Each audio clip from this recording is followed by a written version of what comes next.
नहीं, मजबूर किसी चीज़ ने नहीं किया। देखिए, वो पैटर्न इन चीफ कह लें, रहबर कह लें, कायद कह लें, ये सब हैं। उन्होंने सिर्फ एक ये इंदिया दिया है कि अब जो एक मज़ाहमत की सूरत हाल होगी, उसकी वो क़यादत ख़ुद करेंगे, उसमें लाए अमल क्या है वो ख़ुद देंगे। वरना कायद तो वो हमेशा थे और हमेशा रहेंगे। उन्हें किसी टाइटल, किसी ओहदे की ज़रूरत तो नहीं है। तो ये सिर्फ एक आप समझ लीजिए इजहार है उनके अज़्म का कि जो अगला ये जो मरहला है हमारी सियासी जद्दोजहद का, उसकी क़यादत वो ख़ुद कर रहे हैं। किसी को इस हवाले से कोई शुबा नहीं होना चाहिए कि पार्टी शायद पीछे हट जाए या खामोश हो जाए या वो ख़ुद खामोश हो जाएं, ऐसा कुछ भी नहीं होगा। वो जिस उसूल के लिए खड़े हैं, जिस मकसद के लिए खड़े हैं, वो खड़े रहेंगे और आगे बढ़कर ख़ुद उस मकसद के लिए क़यादत करेंगे पार्टी की।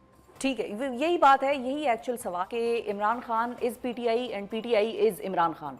वही फैसला साज हैं, जाहिर है रोज़ बहनें भी उनसे मिलने जाती हैं, या जो वकला हैं आप जैसे जिनके पास ओहदे हैं, या दीगर भी जो लोग हैं, चाहे वो अली अमीन गंडापुर साहब हों जिनके पास एक सूबे की का इख्तियार है उसको रन करने की, एडमिनिस्ट्रेशन का। तो ये सारे लोग तो पहले ही ये बात जानते हैं और इवन वर्कर भी ये बात जानता है, हुकूमत भी जानती है। तो ये फिर फॉर्मेलिटी क्यों? देखिए, ये एक सिर्फ एक जज्बे का मैं समझता हूँ, इसमें कोई इतनी बड़ी बात नहीं है। वही पैटर्न इन चीफ थे, वही कायद थे, पहले भी थे, अब भी हैं। तो इसको कोई बहुत बड़ा मैं वाक़या नहीं समझता। जो हकीकत है उसी का इजहार है। ठीक है, क्योंकि हुकूमत या दीगर जो मुबस्सिरीन है कुछ, वो तो खासे घबराए हुए और एक अजीब सी बौखलाहट है कि भाई पैटर्न इन चीफ बन गए हैं, पैटर्न इन चीफ बन गए हैं। तो उनके लिए अच्छा, मैं आपसे वैसे लीगल इस पे एक राय भी चाहूँगी कि तहरीक इंसाफ का आइन क्या कहता है इस हवाले से, इस टाइटल के हवाले से या इस ओहदे के हवाले से, जो भी इसको हम कहें। नहीं, ये आइन से इसका ताल्लुक़ नहीं है। इसका ताल्लुक़ इमरान खान साहब की जो ज़ाती हैसियत है, जो उनका मकाम है, ये उससे है। इसलिए इसको ज़्यादा आप किसी कानूनी या पार्टी के आइन के हवाले से मत कुरे दें। ये कोई वाक़या आइनी या कानूनी वाक़या नहीं है, ये एक सियासी ऐलान है। इसको सियासी ऐलान के तौर पे ही देखिए। ये ऐलान है कि वो पुरअज़्म हैं, वो अपनी जगह से हिले नहीं हैं, वो खड़े हुए हैं और वो पार्टी को अब आगे लेकर बढ़ेंगे। अच्छा, क्या हम इसकी इस तरह से एक इंटरप्रिटेशन भी देख सकते हैं कि he will be more assertive अब इस चीज़ के ऐलान के बाद, क्योंकि पहले खासे मामलात की जिम्मेदारियां उन्होंने इधर उधर लोगों को बांटी हुई थी, अपनी पार्टी के लोगों को। अब बहुत सारी चीज़ें ऐसी लग रही हैं, मिसाल के तौर पे एक तरफ खान साहब ये कहते हैं कि मैं पैटर्न इन चीफ हूँ, और दूसरी तरफ अपने लोगों को बड़े तरीके से, बड़ा ही सुलझे हुए अंदाज में अपने लोगों को ये भी अंदाज़ा दिला रहे हैं, एहसास दिला रहे हैं कि अगर कोई नहीं खड़ा हो सकता, मेरे बयानिए का बोझ नहीं उठा सकता, वो साइड पर हो जाए। उससे नाराज़गी या उसको रिडिक्यूल करना या किसी के डर खौफ को या किसी मजबूरी को एक्सप्लॉयट करने के बजाय वो बड़े ही केयरफुली उनको ये मैसेज दे रहे हैं कि अगर साइड पे होना है तो बेशक साइड पे हो जाएं, खड़े ना रहें, रास्ते की रुकावट फिर ना बने। और साथ ही कि मैं पैटर्न इन चीफ भी हूँगा, फिर एहतजाजी कैंपेन है उसके हवाले से मैं खुद उसको लीड भी करूँगा। तो क्या ज़्यादा जो कमांडिंग पोजीशन है अब उसमें आने वाले हैं या आ गए हैं? देखिए, कहा जा सकता है, लेकिन मेरी नज़र में उनकी पोजीशन पहले भी कमांडिंग थी। पहले भी उनका यही मौक़िफ़ था कि जो उनके बयानिए का बोझ उठा सकता है वही ये बोझ उठाए, वही उनके साथ चले, जो नहीं चल सकता वो ना चले। तो नई बात कोई भी नहीं है इसमें।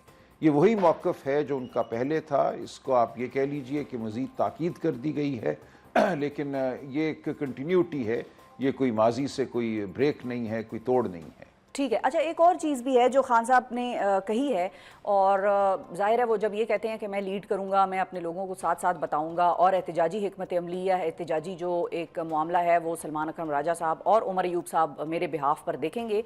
तो जब वो ये कहते हैं तो उनको ये खदशा भी है, और ये भी उनकी स्टेटमेंट का पार्ट है जो कि कल कोट हो रहा था, कि शायद आने वाले दिनों में मुझसे पार्टी के राब्ता भी मुनक़ता कर दिया जाए, मुझसे मुलाकातें भी ना होने दी जाएँ, मुझे नज़रबंद कर दिया जाए, मज़ीद एक कैद तन्हाई में रख दिया जाए। तो इस चीज़ के लिए आप लोग तैयार हैं? जी बिल्कुल। देखिए, पहले भी हुआ है ये। अक्टूबर 2024 के महीने में भी हुआ, 20-21 दिन किसी की उनसे मुलाकात नहीं हो सकी। इसी तरह मार्च 2025 आप देखिए, 25 मार्च के बाद बहुत ही महदूद कर दी गई मुलाकातें। जो उनकी बहनें थी उनको भी नहीं मिलने दिया गया, वकला को नहीं मिलने दिया गया। और इस दौरान एक तरीका अपनाया गया कि जो कानून है या जो हाई कोर्ट का ऑर्डर है वो तो अब भी उस पर अमल नहीं हो रहा, लेकिन बिल्कुल ही उसको महदूद कर दिया गया उस सारे अरसे में। तो ऐसा आइंदा भी मुमकिन है। लेकिन खान साहब का पैगाम अब बिल्कुल वाज़े है, उनकी हिकमत अमली जो है वो मैं समझता हूँ वाज़े है। उसमें मज़ीद अगर कोई वजाहत चाहिए तो वो अगले चंद दिनों में आ जाएगी। लेकिन जो हमें करना है वो हमें करना है। हमें हक़ के लिए बोलते रहना है, हमें आइन कानून के लिए खड़े रहना है, हमें अदलिया की आज़ादी के लिए जद्दोजहद करनी है। हम खामोश नहीं होंगे। इलेक्शन 8 फरवरी 2024 को लूटा गया, हम इस बात को किसी को नहीं भूलने देंगे। ये निज़ाम झूठ पर मबनी है, फ़रेब पर मबनी है, ये बात हम करते रहेंगे। सही है। अच्छा, अब एक चीज़ जो ड्यूटीज़ उन्होंने असाइन की हैं इस मरतबा, वैसे तो जाहिर है आपके पास एक ड्यूटी है कि आप सेक्रेटरी जनरल हैं, उमर अयूब साहब ऑलरेडी अपोजिशन लीडर हैं, लेकिन अब खान साहब ने जब ये बात की कि भाई हो सकता है मुझे ये तनहा कर दें या अकेला कर दें तो मेरे नुमाइंदे जो हैं वो ये होंगे, और इनको मैं पैगाम दे चुका हूँ कि आगे का लाहे अमल क्या होगा अगर मैं तनहा मतलब मुझे कर देते हैं और बातचीत नहीं करने देते। तो अब आप दोनों के हवाले से जो ये बात आ रही है कि आप लोग खान साहब के नुमाइंदे होंगे, तो इससे क्या मुराद है? मतलब वो कोई ऐसी ड्यूटीज़ हैं जो पहले आप लोगों के पास नहीं थी और अब उन्होंने आप लोगों पर वो जिम्मेदारियां डाली हैं, या एहतजाज के हवाले से ऑर्गेनाइजेशन है, या सिर्फ खान साहब का पैगाम रसां के तौर पर आवाम और वर्कर से मुखातिब होना है? क्या है प्लान? नहीं, देखिए, उमर अयूब साहब तो लीडर ऑफ द अपोजिशन पहले भी थे। ये एक आइनी ओहदा है। मेरे हवाले जो जिम्मेदारी थी वो पहले भी थी। तो मैं यही कह रहा हूँ, ये तसलसल है चीज़ों का। सिर्फ एक तरह से मज़ीद ताकीद की गई है कि मेरी मौजूदगी में या गैर मौजूदगी में ये लोग जो हैं ये मेरे पैगाम को पहुँचाते रहेंगे। ठीक है। अच्छा, और कल गौहर साहब ने एक बात और भी की, उन्होंने कहा कि अली अमीन साहब जो हैं वो अब गवर्नेंस के इश्यूज़ को ज़्यादा देखेंगे और वो उस मामले पर ज़्यादा फोकस करेंगे। तो क्या ये इस दफ़ा एहतजाज की क़यादत फिर गंडापुर साहब नहीं करेंगे? It's official? देखिए, अभी मैं इस बारे में हतमी तौर पे कुछ नहीं कह सकता, लेकिन ये ज़रूर है कि इमरान खान साहब गवर्नेंस को बहुत अवलीन बल्कि अहमियत देते हैं। अली अमीन गंडापुर साहब का बिल्कुल ये एक फ़र्ज़ है कि सूबा खैबर पख्तूनख्वा में गवर्नेंस अच्छी हो। जो सूबा जिसकी ज़िम्मेदारी उनके हाथ में है वो उस ज़िम्मेदारी को निभाएं। तो ये काम तो होगा, लेकिन इसके साथ एहतजाज होना है। वो किस तरीके से होगा, उसका क्या पैराया होगा, वो किस तरह बात आगे बढ़ेगी, ये सब कुछ होता रहेगा। इसमें अगर गंडापुर साहब हुकूमत की तरफ तवज्जो दें और बाकी पार्टी जो है वो बयानिए की तरफ तवज्जो दे, एहतजाज या मज़ाहमत की जानिब तवज्जो दे, तो ये बिल्कुल ठीक मैं समझता हूँ एक तफरीक है। सही है, ठीक है। अच्छा, एक और चीज़ भी है कि एक तरफ तो खान साहब ने या गौहर साहब ने ये कहा है कि भाई वो गवर्नेंस पे फोकस करेंगे, दूसरी तरफ फेडरल गवर्नमेंट अली अमीन गंडापुर को एक तरह से एम्पावर कर रही है और वो उनको एक कमेटी में ज़ाहिर डाला है। आपने भी आई एम श्योर देखा होगा, गुज़िश्ता रोज़ पेशावर में एक बड़ा पश्तूनों का जिरगा था और गवर्नर के साथ, गवर्नर केपी के साथ यानी कि फैसल करीम कुंडी साहब के साथ वो अली अमीन साहब भी उस सारे मामले की अब एक तरह से उस कमेटी में मौजूद फैसले करेंगे। तो इस फैसले को वफाकी हुकूमत की आप किस तरह से देख रहे हैं? आपको क्या समझ आई? देखिए, अली अमीन गंडापुर साहब को इमरान खान साहब मैं समझता हूँ वाज़ेह हिदायत दे चुके हैं। मज़ीद कोई ज़रूरत हुई तो वो भी आ जाएगी। हमारा मौक़िफ़ यही है कि सूबे को हमने चलाना है, लेकिन जो उमूमी तौर पे इस मुल्क में निज़ाम है वो निज़ाम दुरुस्त नहीं है। वो गरीब दोस्त निज़ाम नहीं है, वो इलेक्शन की लूट पर मबनी निज़ाम है। हमारा जो मज़ामती एक आप कह लीजिए जो हमारा पोस्चर है या जो मज़ामती हमारा लहजा है वो किसी सूरत मांद नहीं पड़ेगा। तो अली अमीन साहब भी आप देखेंगी, नाजरीन देखेंगे कि वो मज़ाहमत का जो पैराया है उसको हाथ से नहीं छोड़ेंगे। मज़ाहमत वो बहरहाल करेंगे। जहाँ उनको आइन के तहत कहीं बैठना पड़ता है, किसी कमेटी का हिस्सा बनना पड़ता है नेशनल फाइनेंस कमीशन के हवाले से या किसी और हवाले से, वहाँ वो अपनी ज़िम्मेदारी निभाएंगे। लेकिन ज़िम्मेदारी निभाते हुए भी वो इस बात को बावर कराते रहेंगे कि तमाम निज़ाम झूठ पर मबनी है। ठीक है।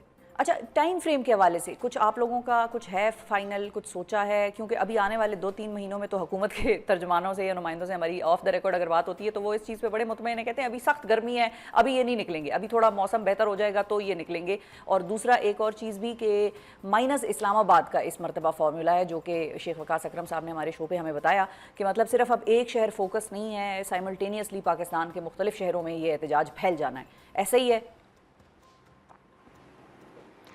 देखिए, मैं तफ़सील तो नहीं कोई बयान कर सकता। ये चीज़ें होंगी, अपने तरीके से होंगी, अपने वक्त से होंगी, और मैं तो समझता हूँ आइन और कानून के मुताबिक होंगी। ये बहुत अजीब एक तसव्वुर इस मुल्क में पैदा हो गया है कि एहतजाज करना, सड़क पे आना कोई गैर आइनी, गैर कानूनी अमल है, जिसके लिए लोगों को मारा पीटा जाना चाहिए, गिरफ्तार किया जाना चाहिए, उन पे आंसू गैस की शेलिंग होनी चाहिए। ये बिल्कुल एक लग़्व सोच है। सियासत होती ही सड़कों पे है। हम वो सियासत करेंगे, कानून और आइन के दायरे में करेंगे, और अपना एहतजाज पूरे पाकिस्तान में रिकॉर्ड कराएंगे, आवाज़ बुलंद करेंगे। ठीक है, और टाइम फ्रेम के हवाले से अभी फाइनल नहीं हुई चीज़? सॉरी, किस हवाले से? Time frame. ये टाइम फ्रेम अब हमारे सामने है जी। हर रोज़ एहतजाज का कोई ना कोई मरहला तय होगा। ये जो जहन में अगर ये ख्याल है कि कोई बहुत बड़ा एक रेला है जो किसी मखसूस शहर की जानिब बढ़ेगा, तो वो ख्याल जो है, वो पूरी जो हमारी एहतजाजी तहरीक है उसका अहाता नहीं करता। एहतजाज के बहुत से मरहले हैं, तमाम मरहलों को हम तय करेंगे। ठीक है। अच्छा, एक और चीज़ भी है सलमान साहब, कि एक मज़ाहमती रवैया है जो कि आवाज़ और अल्फाज से है, दूसरा मज़ाहमती रवैया है जो सड़कों पर अक्सर आप लोगों की जमात को फेस करना पड़ता है गवर्नमेंट की जानिब से। 26 नवंबर को भी जो कुछ हुआ वो हमने यहाँ पर देखा।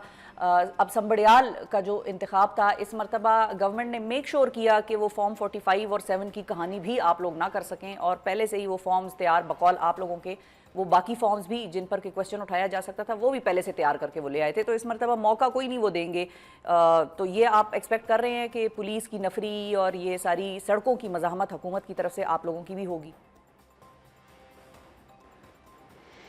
नहीं, देखिए, पहले भी ये गैर कानूनी, गैर आइनी अमल होता रहा है। आपने ठीक कहा, संबड़ियाल में इन्होंने सीखा है 8 फरवरी की उस हौलनाक रात से। उस रात इनको छांट करना पड़ी, फॉर्म बदलने पड़े, ऊपर लिखाई करना पड़ी, पूरा इलेक्शन एक मजाक बन गया।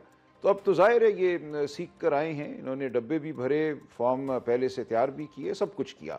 ये चीज़ें आएंगी आगे।